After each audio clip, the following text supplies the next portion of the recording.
For over 400 days, he has sat precisely 42 inches across from Lucy Hutton.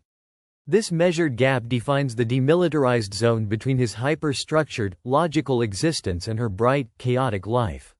While Lucy's cheerful peril is adored by everyone, he is universally viewed as a human spreadsheet, a stark contrast to her vibrant unpredictability. Lucy believes her warmth is conquering his coldness, oblivious to his analytical obsession and the calculated strategy behind every interaction. He has meticulously catalogued their engagement into 8 distinct theaters of war. The daily battle begins precisely at 8:30 a.m., as he adjusts his tie and she sips her drink, their gazes locking in, the ocular siege. The ocular siege commences as he locks his vacant stare onto hers, maintaining it through a facade of spreadsheet analysis. She subtly challenges him, first with a twitching lip, then by highlighting blank paper. As his mouth curls by a millimeter, her micro-expressions intensify, culminating in her blink at 24 seconds. A point for Templeman, noted on his internal scoreboard. The game quickly escalates into psychological warfare as he executes a precise posture shift. Moments later, Lucy mirrors his every move, unaware she's merely dancing to his tune, her physiology under his subtle control. One carefully sips ice water, then sets the glass down with a soft clink. Across the desk, Lucy mirrors the exact cadence and actions, her mug thudding slightly louder. She meets the others' gaze over their reading glasses, realizing she's replicated the sequence for the 4th time this morning. Their office is a battleground of veiled aggression, where her honey-laced taunts are met with his smooth, dismissive insults. Beyond the immediate verbal jabs, their conflict takes the form of meticulously filed incident reports. These formal grievances, logged for an HR department they both know remains willfully oblivious, underscore their toxic and stagnant dynamic. Hutton applies cinnamon apple harvest hand lotion, immediately filling the air with an olfactory cloud that shatters office comfort metrics.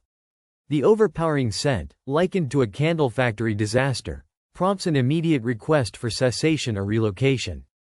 10 minutes later, a notification appears on the screen.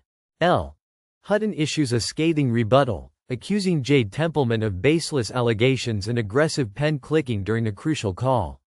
Hutton suggests replacing Templeman with an automated fax machine, citing its superior interpersonal skills. The narrator diligently files this latest entry into a dedicated archive of Hutton's responses, now totaling 3.4 gigabytes. A manual dial thermostat, locked in its plastic box, mediates a silent Cold War between offices. While one prefers the crisp 65 degrees Fahrenheit that keeps the mind sharp, Lucy finds the chill unbearable. She pulls on a chunky emerald green cardigan, rubbing her arms as her hands retreat into its sleeves, a clear sign of her discomfort. She stands, walks to the wall, and with a bent paperclip, manually forces the thermostat dial to 73 degrees Fahrenheit. After 7 minutes, as she settles with a hot tea, he retrieves a key, opens the box, and sets the temperature back to 65 degrees Fahrenheit. A playful threat hangs in the air, met by his inward smile and appreciation for her rosy cheeks. Later, Lucy's high-pitched, persuasive, special voice takes over, as she charms a difficult author into accepting a cover redesign. Arthur opens a blank document, his custom mechanical keyboard immediately erupting. He types a dummy report at 95 words per minute, the loud, metallic clack-clack-clack of his Cherry MX Blue switches filling the air. Lucy glances over, her eyes narrowing, before pressing a finger to her ear and pointedly asking about construction noise. He strikes his spacebar with maximum force, and she immediately retaliates, hammering her keyboard with furious intensity. For 6 minutes, their thunderous keystrokes transform the executive suite into an artillery bombardment, before the battleground shifts to a digital email thread. Lucy Hutton composes an email, addressed to her professional counterpart, Joshua Templeman. The subject line, Autumn Catalog Formatting, indicates the nature of their ongoing work together. This message is just one more entry in their long and often competitive professional dialogue. He reads the sign-off, warmest regards. To him, it's an obvious trap. The excessive warmth seems designed to highlight his own lack of basic human courtesy. An email arrives in Lucy's inbox. The sender is Joshua Templeman, and the subject line reads, Autumn catalog formatting. It's his reply regarding their work on the seasonal catalog. Joshua emails Lucy, highlighting a kerning error on page 14. He instructs her to correct it immediately before the document's distribution. Lucy Hutton types out her latest missive. The subject line, Autumn catalog formatting, hinting at ongoing contention. With a final flourish, she sends it directly to Joshua Templeman. The email lands, a digital gauntlet thrown. Lucy quickly responds to Joshua's email. She confirms his note regarding page 14, reminding him it was already flagged by copy editing, as she previously informed him. Lucy narrows her eyes, reading an email from Joshua Templeman. The subject line, Autumn catalog formatting, feels like a direct response to her earlier message. To Lucy, this isn't just an email, it's the nuclear option of corporate hostility. Jay sends a concise email to Lucy. He instructs her to ensure the copy editing team executes their duties with greater velocity. Mere seconds tick by. Lucy Hutton wastes no time. A reply email already flying across the digital ether. It lands in Joshua Templeman's inbox. The subject, Autumn catalog formatting, hinting at their latest professional exchange. A stark K appears on the high-resolution screen, its chilling presence instantly elevating his heart rate. He knows this single character signals the brilliant, yet vicious, intent he anticipates. At 4:15 p.m., the physical invasion subtly begins, crossing the precise, structural seam of their shared, polished desk. A budget proposal is being edited when a neon pink sticky note intrudes into Templeman territory. Without a word, a silver pen cup slides across the border. Lucy counters, advancing her stapler an inch, prompting a stack of financial ledgers to claim 2 more inches of the contested space. A 3-inch movement of her mug sparks an office-wide desktop war. Soon, a dense barricade of supplies occupies the desk's center, creating a fierce territorial standoff. Nose to nose, they lean over monitors, exchanging hushed threats of sovereign land and economic sanctions.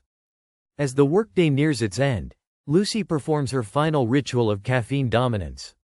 She deliberately places her pastel pink cat mug, emblazoned with "Boss Lady, don't mess with my revenue," in the center of her clear desk. Then, she looks at me, her raised eyebrows issuing a silent, arrogant challenge. He retrieves a heavy, matte black mug, custom engraved with a tactical quote, and sets it down with precision. Pitch black pour-over coffee fills the mug, steam rising like war smoke between them. Lucy watches, her dark eyes flashing with fury and something warm, dangerous, making his chest tighten. She calls him insufferable, a tiny, hidden smile belying her words. He teases her about their shared space, a challenge she swiftly returns. He cannot answer, unwilling to reveal that the 42 inches between them is the most vibrant part of his tightly controlled life. On a rainy Tuesday morning in late September, the balance of power shatters. An 8 a.m. email from Mr. Bexley announces Senior VP Richard Vance's retirement, specifying his internal successor will be chosen from executive assistant and managerial tiers. Suddenly, only 2 individuals on the entire floor possess the requisite qualifications: Lucy and one other. As Lucy enters, the office tension crystallizes into something sharp and undeniably real. Gone are her usual bright clothes. Today, she wears a fitted crimson dress, high heels, and an elegant French twist, dressed for execution. Her pale throat and bold, blood-red lips announce her formidable new intent, hinting at power and autonomy. He sits paralyzed at his desk, pen suspended above the notepad. A faint scent of vanilla and cherry precedes her as she walks past, then deliberately turns to face him. Her wide, bright, and utterly defiant eyes slowly fix on his. Lucy greets Joshua with a calculated challenge, her voice and attire a clear declaration of ambition. As she subtly taunts him, Joshua struggles to maintain his composure, feeling suffocated by her deliberate psychological warfare. Joshua berates Luz, fixated on numbers and dismissing her presentation as a distraction. Leaning in, Luz asserts her lead, revealing the collarbones Joshua has long tried to ignore. Their tense exchange is then abruptly broken by an admiring voice. Danny from marketing, with his synthetic cologne and vacant grin, approaches Lucy's desk. He leans in, his hand too close, his gaze a slow sweep that sends a cold wave through the narrator. He compliments her appearance, asking if she's breaking hearts today. Lucy, startled, quickly offers a polite, accommodating reply. Danny attempts a seductive murmur, extending an invitation for drinks and a joint marketing proposal. Suddenly, a sharp crack cuts through the quiet as a pen snaps in the protagonist's hand. Lucy and Danny whip their heads around, as the protagonist calmly sets the broken pieces down. A formidable gaze, capable of silencing any objection, now lands squarely on Danny. With a dangerously smooth voice, the narrator confronts Danny, highlighting his extensive pending work and questioning his social capacity during billable hours. As the narrator stands to his full height, deliberately buttoning his jacket, he delivers a thinly veiled threat about budget reallocation. Intimidated, Danny quickly abandons his conversation and retreats from Lucy's desk. He makes a hasty, clumsy retreat, leaving Lucy stunned and indignant. She turns to confront Templeman, her eyes sparking with a challenge, demanding an explanation for his interference. Templeman, captivated by her proximity, coolly justifies his actions, calling their departed colleague an incompetent leech. Lucy asserts her independence, claiming mastery over men, but her rival steps in, asserting his place as her true opponent. He closes the distance between them, and the air crackles with a new, potent heat. Their animosity transforms, and she whispers a triumphant accusation. He fears she will win. The office is dark, save for the warm light on their shared desk. He tells her to keep dreaming, though his own heart pounds like a trapped bird, betraying his calm words. Both stay late, preparing crucial dossiers for the imminent senior VP presentation, exhaustion evident in Lucy's unraveling hair and tired eyes. He watches her through the window's reflection, knowing she hasn't eaten all day, surviving on pure determination and spite. Silently, he leaves the suite, returning 25 minutes later as Lucy remains slumped, staring blankly at a complex bar chart.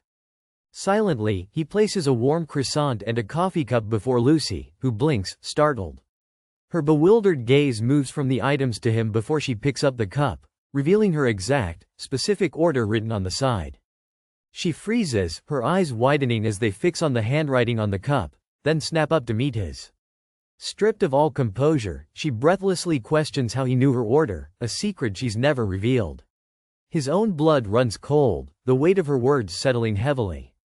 A catastrophic error unfolds as the character inadvertently reveals his meticulous cataloging of Lucy's every detail. His face locks into an icy mask, and he swiftly dismisses his hyper-observance as purely professional. With stiff, precise movements, he organizes his desk, asserting that his extensive knowledge of her means nothing. Lucy doesn't touch her croissant, instead holding her cup with an intense, quiet scrutiny that feels deeply personal. Her soft whisper reveals an underlying message, even as the other person dismisses her words. But as she sips, a rare, genuine smile appears, hinting at something more.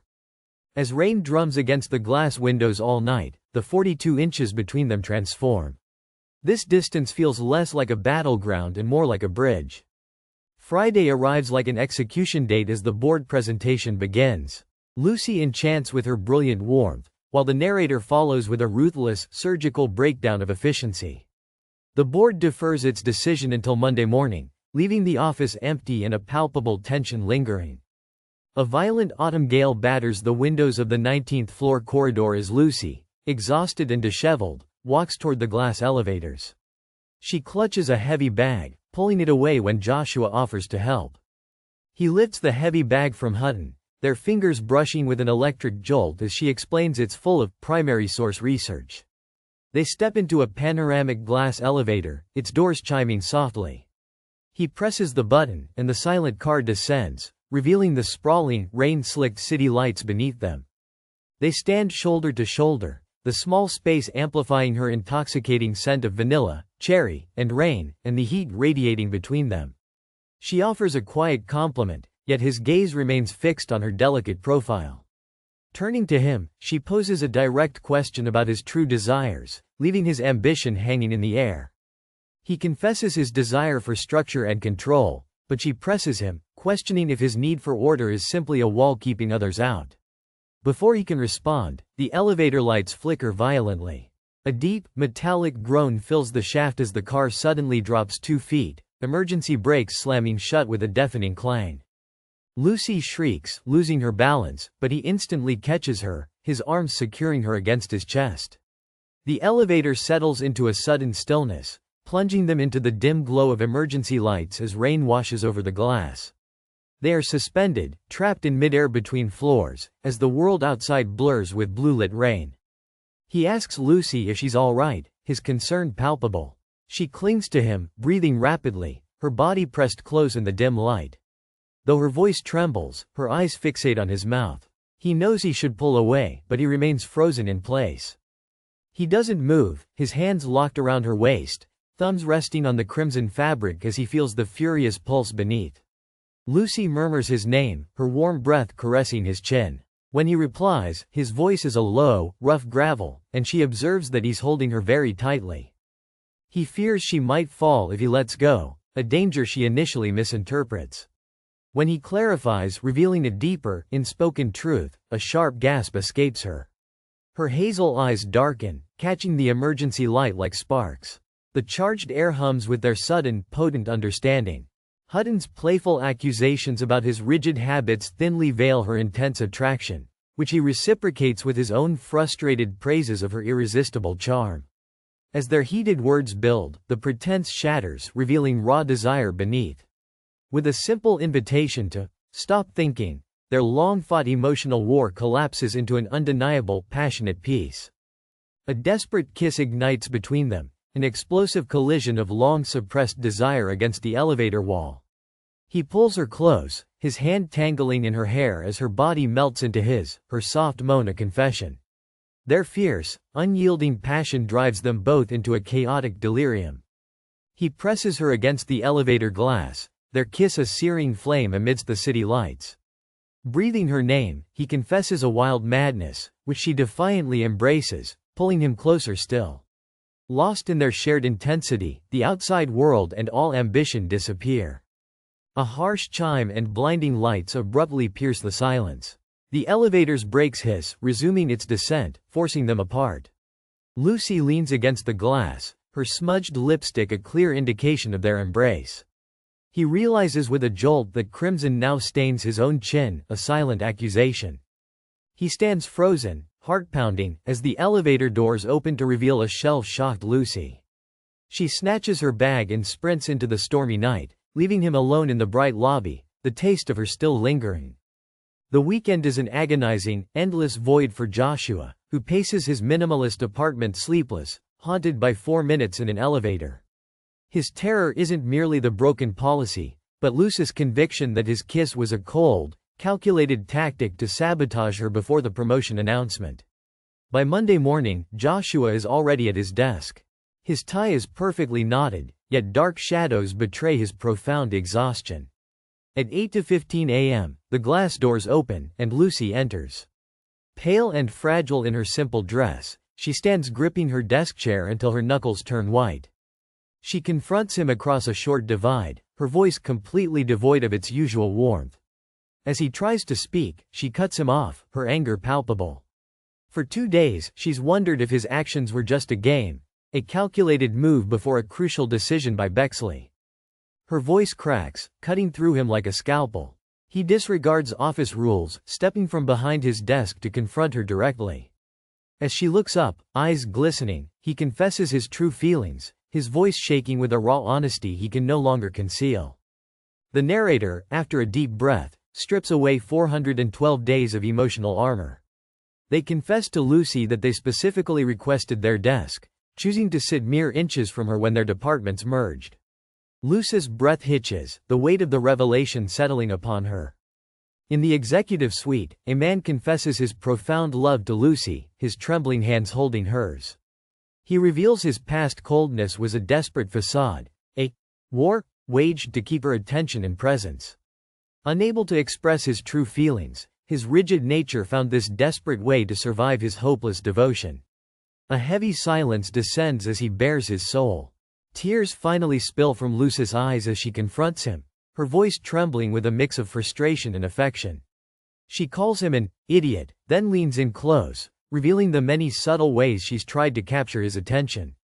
Her confession pours out, detailing her deliberate efforts, from choosing dresses to lingering late, all in a bid to be noticed. He simply responds, "I know," acknowledging her long-held, unspoken desires. Luce's raw confession shatters Joshua's preconceptions, revealing her ambition stemmed from a yearning for his approval. He pulls her into a tight embrace, their tears a shared release, as years of unspoken misunderstanding finally dissolve. He murmurs his devotion, claiming he doesn't care about the corner office. She laughs, playfully but fiercely insisting he fight for it, her eyes bright with joy. As they share a genuine smile, a sudden cough from the doorway interrupts their moment. Mr. Bexley stands in the entryway, observing them with dry exhaustion. He notes the rapid integration between their departments as Lucy flushes and steps back, but the man calmly keeps her close, declaring they have reached a consensus. Bexley reveals the board's decision. A tie results in joint senior VP promotions. Lucy reacts with a gasp, questioning the shared role and a single desk in their new executive suite. Bexley's sarcastic warning hangs in the air as the two newly promoted individuals exchange a telling glance. He accepts Bexley's offer with a dangerous, flirtatious glint in his eye. Bexley quickly retreats, muttering about our.